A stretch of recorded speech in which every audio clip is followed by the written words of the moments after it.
दोस्तों स्वागत है आप सभी का वर्ल्ड अफेयर्स चैनल पर। स्टार्ट करते हैं अपने आज के करंट अफेयर डेली बेसिस पर। यहाँ पर आप quick points, organisation, special day, MCQ day, news of the day, PYQs cover कर सकते हैं। आप मेरा टेलीग्राम चैनल जरूर ज्वाइन करें, Aman sir wifi study, so that you get the PDF and link. देखिए मैं एक स्पेशल क्लास भी स्टार्ट करने वाला हूँ वाईफाई स्टडी पर। हर दिन 200 रैपिड फायर डेली क्वेश्चन होने वाले हैं। 7 दिन 7 बजे होगा, तो 7 PM की टाइमिंग रहेगी वाईफाई स्टडी पर। ये तो आप एक बार मेरे टेलीग्राम चैनल पर जरूर देख लीजिएगा, ये तो आपके लिए बेनिफिशियल रहेगा। यूट्यूब चैनल है वाईफाई स्टडी, उसे आप ज्वाइन कर सकते हैं और देख सकते हैं। चलिए आज के दिन की शुरुआत करते हैं। 27 सितंबर को वर्ल्ड टूरिज्म डे ऑब्जर्व किया जाता है।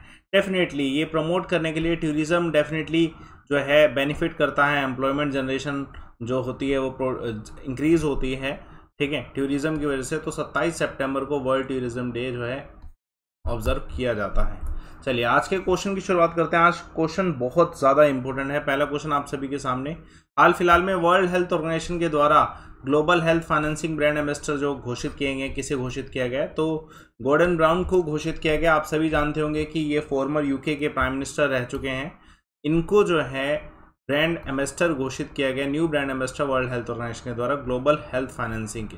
देखिए ये क्यों, ये बहुत फेमस हैं। इनको मतलब इन्होंने जो ग्रेट डिप्रेशन आया था, सेकंड ग्रेट डिप्रेशन आया था, उस समय एक लीडरशिप रोल पे किया था जो 2009 में लंदन G20 समिट में, इस वजह से भी। और दूसरा इन्होंने बहुत सारे जो वर्ल्ड के लीडर्स हैं उन्हें मोबिलाइज किया कि वो एक कमिटमेंट करें $1.1 ट्रिलियन का restore credit amount, so that की इकोनॉमी को जो है, ठीक है, फाइनेंशियल क्राइसिस जो है उसको रिस्टोर किया जा सके, उसको ठीक है रिमूव किया जा सके। चलिए देखते हैं एक और क्वेश्चन। कौन सा देश है जिसने हाल फिलहाल में क्रिप्टो करेंसी ट्रांजैक्शन को इलीगल घोषित किया? तो ये ऑब्वियसली चाइना के द्वारा किया गया, ठीक है। चाइना हमेशा से क्रिप्टो करेंसी के बिल्कुल अगेंस्ट है, वी ऑल नो। अब हाल फिलहाल में जो पीपल बैंक्स ऑफ चाइना है उन्होंने कहा है कि कोई भी अगर activity, financial activity crypto currency से संबंधित हुई, वर्चुअल करेंसी से संबंधित हुई, तो उसे बिजनेस एक्टिविटी को इलीगल माना जाएगा और ऑफेंडर के अगेंस्ट जो है इन्वेस्टिगेशन होगा। और अगर इन्वेस्टिगेशन प्रूव होता है तो क्रिमिनलिटी एक्ट में उन्हें जो है सजा भी हो सकती है, जो भी ऑफेंडर हुआ। तो जितनी भी फाइनेंशियल एक्टिविटी है उसमें क्रिप्टो करेंसी नहीं होनी चाहिए, वर्चुअल करेंसी नहीं होनी चाहिए, ठीक है। Example token trading, crypto illegal, ठीक है, फंड रेजिंग, ये सब जो है इलीगल घोषित किए गए चाइना के द्वारा। इंपॉर्टेंट क्वेश्चन है, पूछा आ सकता है। देखिए हाल फिलहाल में कौन से स्टेट में परशुराम कुंड जो है इसको, ठीक है, जो डेवलपमेंट है उसको ले डाउन किया गया है? तो बहुत ही आसान क्वेश्चन है, आंसर है अरुणाचल प्रदेश। अरुणाचल प्रदेश में भी किस लोकेशन पे क्वेश्चन आ सकता है? तो यूनियन टूरिज्म मिनिस्टर जी किशन रेड्डी के द्वारा इस फाउंडेशन स्टोन को रखा गया है परशुराम कुंड के लिए। आप इधर एक इमेज देख सकते हैं रिगार्डिंग दिस। तो ये कौन से डिस्ट्रिक्ट में? अरुणाचल प्रदेश का डिस्ट्रिक्ट है लोहित डिस्ट्रिक्ट, ठीक है। वहाँ पर परशुराम कुंड जो है इसको ये फाउंडेशन ले डाउन किए गए। और ये जो पूरा बनाया गया ना, इसको, इस पूरे प्रोजेक्ट को ना प्रसाद स्कीम के अंडर रखा गया है, जो कि आप सभी जानते हो कि pilgrimage nation and spiritual heritage augmentation drive जो है, जो मिनिस्ट्री ऑफ टूरिज्म की ड्राइव है, इस स्कीम के अंडर रखा गया है।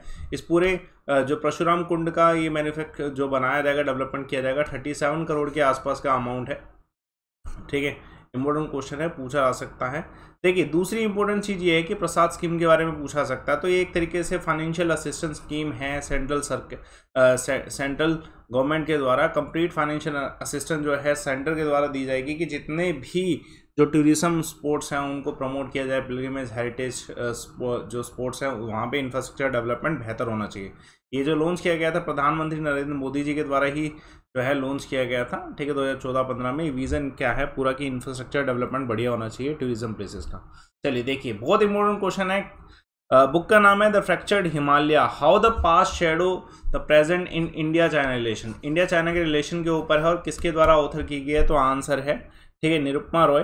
कारण क्या है कि निरुपमा रॉय जी ने बस इसी पे कंटेंट क्यों लिखा है? इसका कारण ये है कि निरुपमा रॉय जी सिविल सर्वेंट 1973 बैच की है और इंडियन फॉरेन सर्विसेज कैडर में रहेंगे, ठीक है। 2009 से लेकर 2011 तक ये इंडियन फॉरेन सेक्रेटरी भी रहेंगे। डेफिनेटली इनके जो इंडिया और चाइना से संबंधित रिलेशन रहे हैं उसका एक्सपीरियंस इन्हें बहुत ज़्यादा है, तो इन्होंने उसे ही पेन डाउन किया है एग्जैक्टली। क्योंकि इस पूरी बुक में जो नरेट किया गया है, इंडिया और चाइना के बीच में जो वॉर हुआ था 1962 और उसके बीच में इंडिया की पहले फ्रेंडशिप रही और उसके बाद वॉर हुई, ये पूरा रिलेशन जो है इन्होंने पेन डाउन किया है इस बुक में, द फ्रैक्चर्ड हिमालय, ठीक है। बेहतरीन बुक होगी।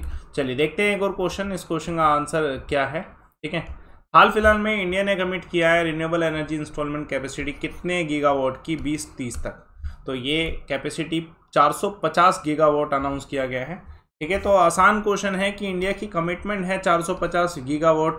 देखिए ये कमिटमेंट इन्होंने कहाँ पे की है, ठीक है, under United nation general assembly हुई, उसमें जो है ये अनाउंसमेंट की गई है कि 450 गीगावाट 2030 तक हम, ठीक है, अचीव कर लेंगे कैपेसिटी। और दूसरा, हम नेशनल हाइड्रोजन एनर्जी मिशन जो है इसको स्केल अप करने वाले हैं, so that green hydrogen production जो है 1 मिलियन टन जो है 2030 तक हो पाए। तो ये टारगेट है। और तीसरा टारगेट एक और भी अनाउंस किया गया, ये प्रोडक्शन लिंक इंसेंटिव स्कीम मैंने आपको पहले भी बता रखा है, तो उसमें जो है ये सोलर प्रोडक्शन, जो सोलर कंपोनेंट है उसका प्रोडक्शन मैन्युफैक्चरिंग जो है उसको इसमें डाला गया है। ठीक है, 10 gigawatt solar PV manufacturing capacity 2025 तक। तो इंपॉर्टेंट है, ये 3 टारगेट हमें पता होने चाहिए। इंपॉर्टेंट क्वेश्चन है बहुत ज़्यादा। देखिए कौन सा देश है जिसने हाल फिलहाल में कोविशील्ड वैक्सीन को कोरोना वायरस के लिए ना रिकॉग्नाइज किया है कि it can be a solution for corona virus, मतलब रिकॉग्नाइज किया है। ऐसे यूरोपियन कंट्रीज और भी बहुत सारी हैं, तो हाल फिलहाल में इटली ने जो है इसे रिकॉग्नाइज किया है। देखिए इसके अलावा, इटली के अलावा 16 और कंट्री हैं जिसने, यूरोपियन यूनियन की कंट्रीज है जिन्होंने जो है कोविशील्ड वैक्सीन को रिकॉग्नाइज किया है। तो ये अच्छी बात है कि इटली ने भी रिकॉग्नाइज कर लिया है। अब इटली के रिकॉग्नाइज करने के बाद डेफिनेटली जो इटालियन ग्रीन पास है वो मिल पाएगा। ठीक है, देखिए आप सभी जानते हैं कि यूरोपियन यूनियन ने अनाउंस किया है कि कोविड-19 के चलते जितने भी ट्रैवल होंगे, ठीक है, उसमें ग्रीन पास चाहिए होगा। तो अब इटली ने अनाउंस कर दिया है, तो जिसके पास भी कोविशील्ड वैक्सीन लगा होगा तो उनके लिए इजी हो जाएगा। ऐसे ही यूरोप में, पूरे यूरोप में जो है ग्रीन पास फैसिलिटी जो है, ठीक है, ऑलमोस्ट सभी सिटीजन्स को इजी रहेगा कि यूरोपियन डिजिटल कोविड सर्टिफिकेट जो है लेना आसान हो जाए उनके लिए, ठीक है, जिसे हम ग्रीन पास भी कहते हैं। 16 अदर देश हैं, सभी के नाम भी मैंने लिखे हुए हैं, स्विट्जरलैंड, आइसलैंड, ऑस्ट्रिया, जिन्होंने जो है इसे रिकॉग्नाइज कर रखा कोविशील्ड को। इंपॉर्टेंट क्वेश्चन आप सभी जानते हो कोविशील्ड का, ये भी इंपॉर्टेंट है, पता होना चाहिए। डेवलप किसके द्वारा, ऑक्सफोर्ड यूनिवर्सिटी और फार्मा जायंट जो है एस्ट्राजेनेका के द्वारा, और मैन्युफैक्चरिंग जो है सीरम इंस्टीट्यूट ऑफ इंडिया कर रहा है। तो ये तीनों का फायदा है डेफिनेटली, है ना। 2021 प्रधानमंत्री सहज बिजली हर घर योजना, इसका नाम सौभाग्य स्कीम था। इसके कितने वर्ष पूरे हुए हैं, तो इसके 4 वर्ष पूरे हुए हैं। तो ये जो सौभाग्य स्कीम है, ये सौभाग्य स्कीम को प्रधानमंत्री सहज बिजली हर घर योजना जो कहा जाता है, ठीक है, इसके 4 वर्ष पूरे हुए हैं। और इस पूरी स्कीम में फ्री इलेक्ट्रिसिटी कनेक्शन सभी हाउस होल्ड्स को जो है प्रोवाइड करने का, रूरल एरिया में और पूरल फैमिलीज को जो है प्रोवाइड करने के लिए, ठीक है, ये टारगेट किया गया था कि एसेस हो, इलेक्ट्रिसिटी मिल पाए, ठीक है, कैरोसिन का सब्स्टिट्यूशन हो सके, ठीक है, इन सब चीज़ों पे फोकस किया गया। और इसके अब 4 साल पूरे हुए हैं। देखिए इस पूरे स्कीम का जो कह सकते हैं नोडल एजेंसी जो पूरी स्कीम को चला रही है, उसका नाम है रूरल इलेक्ट्रिफिकेशन कॉरपोरेशन, ठीक है, REC, ठीक है, जिसका टारगेट क्या रहा कि इलेक्ट्रिसिटी हर जगह पहुंचे। REC के ऊपर भी क्वेश्चन आ सकता है। देखिए प्राइवेट स्पेस एक नया स्पेस स्टार्टअप है जो किसने किया है, ठीक है, कोलैबोरेशन में किया गया है। पहला एलेक्स फील्डिंग, ठीक है, एंड दूसरा है एप्पल को फाउंडर, और उनका नाम पूछा गया इसमें, तो स्टीव वोजनाइक है उनका नाम, डेफिनेटली वी ऑल नो। तो ये देखिए आप सभी जानते हैं जैसे अमेजोन जो है टेक जॉइंट जो अब स्पेस की फील्ड में ये कम्पीट कर रहा है स्पेस एक्स के साथ, और वर्जिन गैलेक्टिस ये सब कर रहे हैं। तो अब ये 2 और नए चेहरे हैं जो कि अब स्पेस फील्ड में जाना चाहते हैं, ठीक है। तो एप्पल को फाउंडर स्वीट जो स्टीव वोजनिक हैं, और दूसरा जो है अभी मैंने आपको बताया कि दूसरे जो व्यक्ति हैं एलेक्स फील्डिंग, इन दोनों के द्वारा पार्टनरशिप करी है और एक नया स्टार्टअप बनाया गया, ठीक है, प्राइवेट स्पेस, ठीक है। तो इम्पोर्टेंट क्वेश्चन आ सकता है। चलिए एक और क्वेश्चन देखिएगा, international day of total elimination of nuclear weapon जो है किस दिन ऑब्जर्व किया जाता है, ये 26 सितंबर को ऑब्जर्व किया जाता है। 2013 में यूनाइटेड नेशन जनरल असेंबली ने डिक्लेयर किया था कि 26 दिसंबर को international day of total elimination nuclear weapon जो है न्यूक्लियर एबोलिशन डे के रूप में ऑब्जर्व किया जाएगा।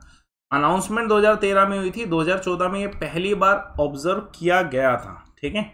सिंस 2014 ये ऑब्जर्व किया जा रहा है, तो ध्यान रखिएगा ऑब्जर्व 2014 में किया गया। और डेफिनेटली न्यूक्लियर आर्म जो है इसकी रेस में एटॉमिक वेपन का यूज़ किया जा रहा है, ठीक है, और may be negative hand use हो, तो इसी वजह से न्यूक्लियर एबोलिशन डे जो है ऑब्जर्व किया था टू प्रमोट कि nuclear is not a solution, ठीक है, for any war, but solution actually में फिर न्यूक्लियर वॉर ही होता है, एक्चुअली वी ऑल नो, जैसा वर्ल्ड वॉर में हुआ था।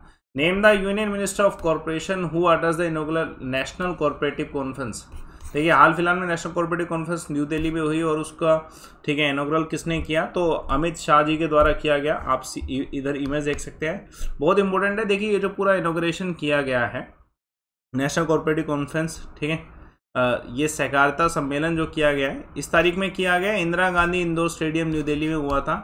और इसका पूरा फोकस क्या है कि गवर्नमेंट का विजन और रोड मैप है कॉर्पोरेटिव सेक्टर को डेवलप करना।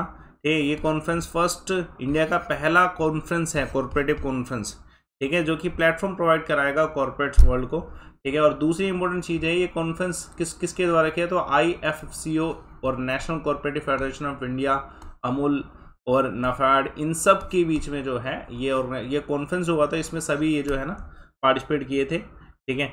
बहुत सारे रिप्रेजेंटेटिव आए अलग अलग स्टेट से, ठीक है। तो एक मतलब बड़ा सम्मेलन एक तरीके से हम कह सकते हैं जो कि किया गया।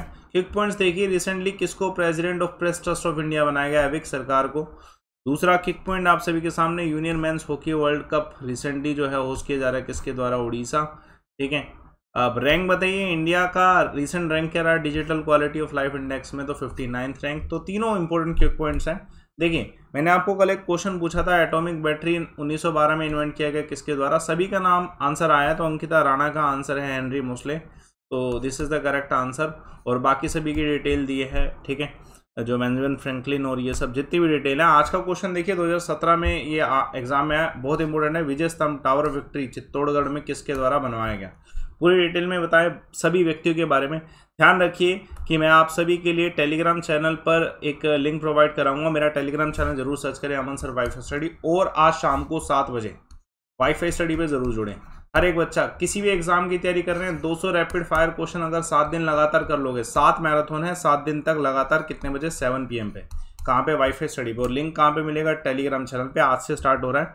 तो यूटिलाइज करिए, ये बिग मैराथन जो है आपका पूरा रिवीजन 7 दिन में करा देंगी, ठीक है। 2 RCs देने हैं और आपके 200 क्वेश्चन जो है हो पाएंगे, ठीक है। बाकी मैं अनअकैडमी की फ्री क्लासेस कराता हूँ, तो आप अनअकैडमी फ्री क्लासेस के लिए 10 AM का लिंक, ठीक है, ज्वाइन कर सकते हैं। अमनदीप शर्मा मेरा प्रोफाइल है, फॉलो करिए, सर्च करिए और ज्वाइन करिए अनअकैडमी क्लासेस। मेरे कोर्सेज SSC या अन्य किसी भी गोल में आप सिलेक्ट करेंगे, you will get subscription option, आप यहाँ पे क्लिक करें। जब आप लाइव अमन रेफर कोड यूज़ करेंगे ऑटोमेटिकली आपको फ्री डिस्काउंट जितने भी हो सकते हैं पॉसिबल आपको मिलेंगे। सबसे कम फीस 24 मंथ में होती है, और सारे टीचर सारे subject, it all depends on quality content you want to, ठीक है, लर्न। क्वालिटी कंटेंट के लिए आप प्लस कोर्सेज ज़रूर ज्वाइन करें, थ्योरी के लिए, कंसेप्ट के लिए, ठीक है, विजुअल अंडरस्टैंडिंग के लिए, इंटरेक्शन के लिए, सभी चीज़ों के लिए रेफर कोड यूज़ करें लाइव अमन, जिससे आपके डिस्काउंट्स हो सकें और आपकी कॉस्ट जो है कम पड़े, ठीक है। Thanks a lot. सेशन को लाइक करिए, शेयर करिए, चैनल को सब्सक्राइब करिए।